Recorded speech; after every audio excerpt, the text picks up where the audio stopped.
નમસ્કાર દર્શક મિત્રો, સ્વાગત છે આપ સર્વેનું જીડીપીએલ જૂનાગઢ ન્યૂઝમાં। સૌપ્રથમ આજના મુખ્ય સમાચાર।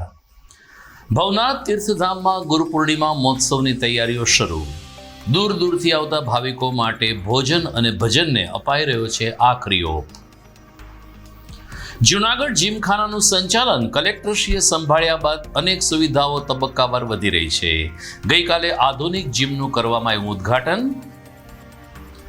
નર્મદા કોર્ટમાં પોલીસ દ્વારા વકીલ ગોપાલ ઇટાલિયાને રોકવાની ઘટનાનો જૂનાગઢ બાર એસોસિએશને કર્યો વિરોધ। આઝાદ ભારતમાં આ પહેલી ઘટના હોવાનું વરિષ્ઠ ધારાશાસ્ત્રીઓએ જણાવ્યું। અને હિન્દુ શાસ્ત્રમાં સુખી દાંપત્ય જીવન માટે દર્શાવાયેલ જયા પાર્વતી વ્રતનો આજથી પ્રારંભ। 3 દિવસ કુમારિકાઓ મોડો ઉપવાસ કરી ભગવાન શિવજીની કરશે આરાધના। આ તમામ સમાચાર આપણે વિગતવાર જોઈએ તે પહેલા લઈએ એક બ્રેક।